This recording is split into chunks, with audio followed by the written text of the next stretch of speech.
Hai, halo semuanya, halo everyone. Perkenalkan, nama aku Hafizah Dina Nabila, biasanya dipanggil Nabila atau Bila. Senyaman kalian aja manggil aku apa gitu. Nah, di video kali ini aku ingin menjelaskan tentang pengaruh money politik dalam penyelenggaraan pemilihan umum atau pemilu.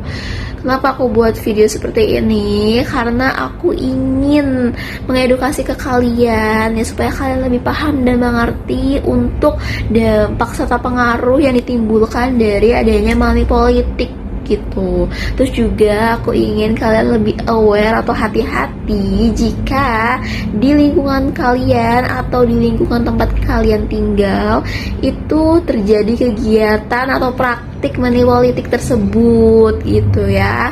Nah, sekarang kalian boleh simak aja video yang aku sudah jago. Nah, inilah beberapa berita-berita yang membahas tentang adanya money politik yang beredar di Indonesia. Pemirsa, politik uang menjadi fenomena pelanggaran yang selalu muncul dalam pelaksanaan pemilu. Meski aturan sudah ada, tindakan tegas, pengawasan, dan kesadaran seluruh elemen perlu dibentuk untuk menolak politik uang. Dalam sosialisasi peraturan pengawasan penyelenggaraan pemilu tahun 2024 yang diadakan Bawaslu Kabupaten Banjar, politik uang menjadi topik menonjol. Fenomena pelanggaran yang seolah-olah sudah menjadi budaya. Pemirsa, Ketua TKD Jawa Barat Ridwan Kamil dilaporkan ke Bawaslu oleh Democracy and Electoral Empowerment Partnership DIP Indonesia atas dugaan praktik politik uang atau money politik. Dalam pelaporan tersebut ini juga DIP Indonesia menyebut Ridwan Kamil telah melakukan politik uang saat menghadiri acara Jambore Badan Permusyawaratan Desa atau BPD di Kabupaten Tasik. Setelah kalian melihat beberapa klip berita yang sudah aku tayangkan, selanjutnya di sini aku akan menjelaskan poin-poin penting yang harus kalian ingat, bahkan mungkin kalau perlu kalian boleh catat ya. Nah, di sini selanjutnya aku akan menjelaskan beberapa poin pentingnya ya. Oke, kita akan membahas tentang pengaruh money politik dalam penyelenggaraan pemilu. Nah, di sini daftar isinya kita akan baca dulu. Yang pertama ada pengertian, yang kedua definisi menurut para ahli, selanjutnya pendahuluan, tanda-tanda adanya kegiatan money politik, lalu dampak negatif, pencegahan, serta kesimpulan di akhir video nanti. Nah, yang pertama ini ada pengertian. Pengertian dari money politik itu sendiri adalah suatu praktik yang dapat merusak demokrasi pada sistem politik yang ada di Indonesia. Pada penyelenggaraan pemilu, praktik ini sering ditemukan yang dapat membahayakan masyarakat dalam memilih pilihannya. Jadi, keputusan si masyarakat ini sudah tidak lagi sesungguh-sungguhnya gitu. Jadi masih ada campur tangan ya, oknum-oknum yang kurang bertanggung jawab ya. Lalu selanjutnya itu ada definisi money politik menurut para ahli.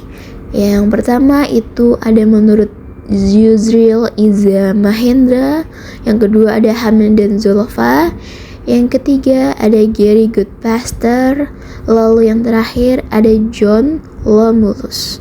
Jadi ini definisi money politik menurut ahli-ahli seperti itu. Lalu selanjutnya di sini ada pendahuluan. Money politik tidak hanya sekedar praktik beli suara, tetapi keseluruhan tahapan dalam pemilu yang dipengaruhi oleh uang, sehingga salah satu partai politik dapat diuntungkan dan partai politik lainnya tidak diuntungkan. Hal ini dapat menghambat jalan pertumbuhan perekonomian di Indonesia. Serta selanjutnya, menurut Undang-Undang Nomor 7 Tahun 2017 tentang Pemilihan Umum, pemilu dilaksanakan berdasarkan asas langsung, umum, bebas, rahasia, jujur, dan adil. Apabila terbukti melakukan suatu pelanggaran, maka Komisi Pemilihan Umum atau KPU akan mengambil tindakan yang tegas, yaitu berupa batalan penetapan calon anggota DPR, DPD, DPRD Provinsi, dan DPRD Kabupaten Kota sebagai calon terpilih. Lalu tanda-tanda adanya money politik itu Yang pertama contohnya membagikan uang secara cuma-cuma, lalu yang kedua memberikan sembako gratis dengan menempelkan logo partai, lalu yang ketiga menyelenggarakan kegiatan di lingkungan masyarakat dengan sambutan ketua partai, lalu yang terakhir memberikan bantuan-bantuan kepada masyarakat hanya saat kegiatan pemilu berlangsung, dan modus-modus lainnya seperti itu. Lalu di sini ada dampak dari money politik itu sendiri, yaitu menghambat perkembangan perekonomian di Indonesia, serta munculnya kebencian pada masyarakat karena merasa kurang puas akan sistem demokrasi yang ada saat ini, dan merusak sistem pada demokrasi karena suara rakyat bisa dibeli dengan uang, yang mengakibatkan keputusan rakyat tidak lagi sesuai dengan keinginan yang sesungguhnya, seperti itu ya. Pasti ya, itu dampak negatifnya seperti itu dan lain sebagainya, serta upaya pencegahannya yaitu penguatan peraturan undang-undang. Jika undang-undang ini dilanggar, maka pelaku yang melakukan money politik akan mendapatkan sanksi tegas. Pendidikan politik dapat dilakukan agar masyarakat dapat berhati-hati jika ada tanda-tanda money politik di sekitarnya. Yang terakhir, tegas dalam melakukan pengawasan. Sanksi tegas dan nyata harus diterapkan pada pelaku yang melakukan money politik di lingkungan masyarakat. Dan yang terakhir yaitu kesimpulan, money politik merupakan permasalahan yang serius dalam penyelenggaraan pemilu di Indonesia. Dalam mengatasi dampak negatif politik uang, penting untuk menerapkan regulasi ketat terhadap penggunaan uang dalam berpolitik, meningkatkan kesadaran masyarakat akan permasalahan pada korupsi, meningkatkan pendidikan politik untuk membangun masyarakat yang cerdas serta kritis dalam memilih, pengawasan tegas dalam pemilihan umum, dan penguatan peraturan di dalam undang-undang yang ada, dan lain sebagainya ya. Terima kasih. Nah, gimana nih penjelasan yang sudah aku jabarkan? Apakah kalian bisa lebih mengerti? Apakah kalian bisa mengerti sekarang dampak, lalu pencegahan, serta pengertian-pengertiannya? Bagaimana? Apakah ada yang ingin ditanyakan? Jika kalian masih memiliki pertanyaan, kalian boleh banget tulis di kolom komentar. Oke? Terima kasih sudah menonton, dan mohon maaf apabila ada kesalahan kata. Wabillahi taufiq wa hidayah. Wassalamualaikum warahmatullahi wabarakatuh. Terima kasih yang sudah menyaksikan.